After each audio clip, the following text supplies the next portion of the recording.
Hello welcome back. ഇന്നൊരു ക്യൂട്ടായിട്ടുള്ളൊരു birthday കേക്കാണ് കേട്ടോ. അപ്പോൾ ഈ ഒരു കേക്ക് എങ്ങനെ ഉണ്ടാക്കിയെടുക്കുന്നത് നോക്കിയാലോ. ഞാനിവിടെ സ്പഞ്ച് റെഡിയാക്കി എടുത്തിട്ടുണ്ട്. വൈറ്റ് സ്പഞ്ചാണ്, അത്യാവശ്യം നല്ല സോഫ്റ്റായിട്ട് തന്നെ കിട്ടിയിട്ടുണ്ട്. ഇത് 4ആയിട്ട് ഞാൻ കട്ട് ചെയ്തെടുത്തിട്ടുണ്ട്. ഇനി ഇതെങ്ങനെ ഫ്രോസ്റ്റിംഗ് ചെയ്യുന്നത് നോക്കാം. ഫസ്റ്റ് തന്നെ ബേസിൽ ചെറുതായിട്ടൊന്ന് വിപ്പിംഗ് ക്രീം ആക്കിയതിന് ശേഷം ഫസ്റ്റ് ലെയർ സ്പഞ്ച് വെച്ച് കൊടുക്കുന്നുണ്ട്.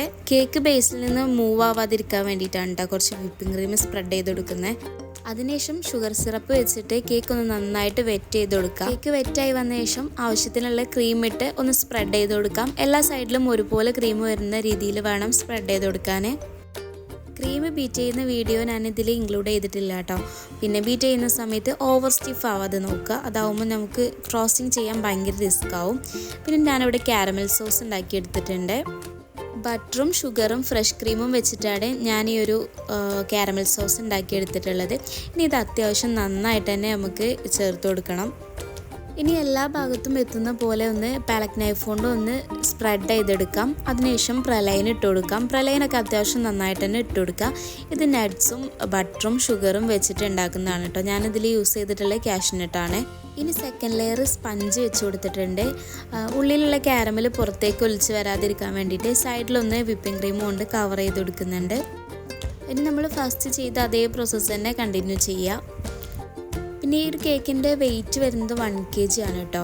പിന്നെ അവർക്ക് ടോൾ കേക്ക് ആയിട്ട് വേണമെന്ന് പറഞ്ഞതുകൊണ്ട് ഞാൻ 4 എഗ്ഗിൻ്റെ ബാറ്റർ ഉണ്ടാക്കിയിട്ട് 6 ഇഞ്ചിൻ്റെ 2 പാനിലായിട്ട് ബേക്ക് ചെയ്തെടുത്തതാണ്. എന്നിട്ട് അത് 4ആയിട്ട് കട്ട് ചെയ്തും ചെയ്തു. ഈ ഒരു കേക്ക് ഞാൻ നൈറ്റിലാണ് കേട്ടോ ചെയ്യാൻ തുടങ്ങിയത്. മുഴുവനായിട്ട് ഫ്രോസ്റ്റിംഗ് ചെയ്ത് വെച്ചിട്ടില്ലായിരുന്നു. ജസ്റ്റ് ക്രം കോട്ട് ചെയ്ത ശേഷം ബാക്കി നെക്സ്റ്റ് ഡേ മോർണിംഗിലാണ് ചെയ്തിട്ടുണ്ടായിരുന്നത്. എപ്പോഴും ഓർഡർ വരാറുള്ളൊരു ഫ്ലേവറാണ് കേട്ടോ ബട്ടർ സ്കോച്ച്. പിന്നെ ഇത് അത്യാവശ്യം നല്ല മധുരമുള്ള കേക്കാണ്. അപ്പോൾ ഈ കൂടുതൽ മധുരം കഴിക്കാത്തവരൊക്കെ ആണെന്നുണ്ടെങ്കിൽ ഈ ഒരു കേക്ക് ചൂസ് ചെയ്യാതിരിക്കാവും നല്ലത്. ഞാനിതിൽ കാരമൽ സോസും പ്രലൈനും അല്ലാതെ വേറെ ചോക്ലേറ്റ് ഒന്നും ഇതിൽ ആഡ് ചെയ്യലില്ല കേട്ടോ. എനിക്ക് തോന്നിയിട്ടുണ്ട് ഇങ്ങനെയുള്ള കേക്കിൻ്റെ ഒക്കെ ആ ഒരു ഒതൻറ്റിക് ടേസ്റ്റ് കിട്ടണമെന്നുണ്ടെങ്കിൽ അത് നമ്മൾ ആ ഐറ്റംസ് മാത്രം യൂസ് ചെയ്തിട്ട് ഉണ്ടാക്കണം. വേറെ ചോക്ലേറ്റ് ഒക്കെ ആഡ് ചെയ്യുന്ന സമയത്ത് അതിൻ്റെ ടേസ്റ്റ് തന്നെ ഒന്ന് മാറിപ്പോവും. കേക്കിൻ്റെ ലാസ്റ്റ് ലെയർ വെച്ച് കൊടുത്ത ശേഷം കേക്ക് മുഴുവനായിട്ടൊന്ന് ക്രം കോട്ട് ചെയ്തെടുക്കുന്നുണ്ട്. ഇതുപോലെ ടോൾ കേക്ക് ചെയ്യുന്ന സമയത്ത് നമ്മൾ ഉള്ളിൽ ഫില്ലിംഗ് ആയിട്ട് ചോക്ലേറ്റ് ഗനാഷോ അല്ലെങ്കിൽ കാരമൽ സോസൊക്കെയാണ് കൊടുക്കുന്നതെന്നുണ്ടെങ്കിൽ ഇതുപോലെ ക്രം കോട്ട് ചെയ്ത് വെച്ചിട്ടില്ല എന്നുണ്ടെങ്കിൽ നമുക്ക് ഫൈനൽ കോട്ട് ചെയ്യുന്ന സമയത്ത് അത് റിസ്ക് ആവും. കാരണം കേക്ക് അങ്ങോട്ടും ഇങ്ങോട്ടും മൂവ് ചെയ്യാനുള്ള ചാൻസ് ഉണ്ട്. അപ്പം ഞാനിവിടെ ക്രം കോട്ട് ചെയ്തതിന് ശേഷം പിന്നെ നെക്സ്റ്റ് ഡേ ആണ് കേട്ടോ ഫൈനൽ കോട്ട് ചെയ്യുന്നത്. നെക്സ്റ്റ് ഡേ കേക്ക് പുറത്തെടുത്ത സമയത്ത് കാരമൽ സോസ് ചെറുതായിട്ടൊന്ന് പുറത്ത് വന്നിട്ടുണ്ടായിരുന്നു.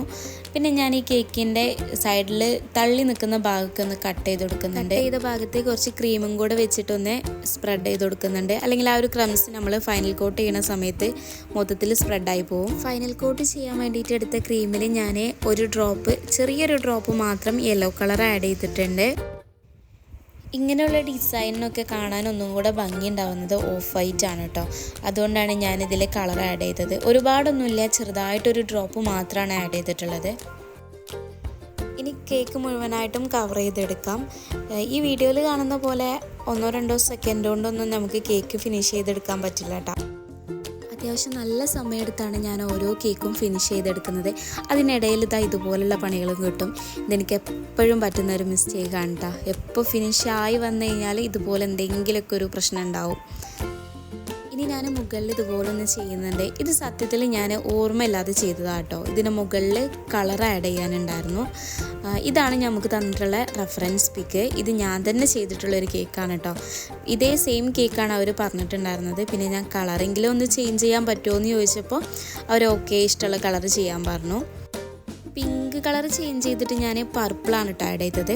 അതിനുശേഷം മുകളിൽ ഇതുപോലെ ഒന്ന് ചുറ്റിച്ച് കൊടുക്കുന്നുണ്ട്. പിന്നെ ഞാൻ ഈ ഒരു ഡിസൈനും കൂടെ ചെയ്തെടുത്തിട്ടുണ്ട്. ഇത് വിപ്പിംഗ് ക്രീം വെച്ചിട്ട് തന്നെ ചെയ്തതാണ്, വരച്ചെടുത്തതാണ് കേട്ടോ. പിന്നെ ഹാപ്പി ബർത്ത്ഡേ ഹാലു എന്ന് പറഞ്ഞിട്ടുള്ളൊരു ടോപ്പർ ഞാൻ കസ്റ്റമൈസ്ഡ് ആയിട്ട് ചെയ്തെടുത്തിട്ടുണ്ട്. അതിൻ്റെ മുകളിലുള്ള ഈ ഒരു കോട്ടിങ് റിമൂവ് ചെയ്യുന്നുണ്ട്. ഇത് ചെയ്യുന്ന സമയത്ത് വളരെ ശ്രദ്ധിച്ച് മാത്രം ചെയ്യുക, പെട്ടെന്ന് തന്നെ പൊട്ടിപ്പോവും ഈ ഒരു ടോപ്പർ. അങ്ങനെ ആ ഒരു ടോപ്പറും കൂടെ സെൻറ്ററിൽ വെച്ച് കൊടുത്തപ്പോൾ നമ്മളുടെ കേക്കിൻ്റെ ലുക്ക് ഇവിടെ കംപ്ലീറ്റ് ആയിട്ടുണ്ട്. ഇതുപോലുള്ള പിൻട്രസ്റ്റീവ് ഡിസൈനിലൊക്കെ ഒരുപാട് സാധനങ്ങൾ നമ്മൾ യൂസ് ചെയ്യുന്നില്ലെങ്കിലും കാണുമ്പോൾ നല്ല ക്യൂട്ടായിരിക്കും കേട്ടോ. അപ്പോൾ ഒരു കേക്ക് എല്ലാവർക്കും ഇഷ്ടപ്പെട്ടു എന്ന് വിചാരിക്കുന്നു. അപ്പോൾ സബ്സ്ക്രൈബ് ചെയ്യാതെ കാണുന്നവർ സബ്സ്ക്രൈബും കൂടി ചെയ്യാം.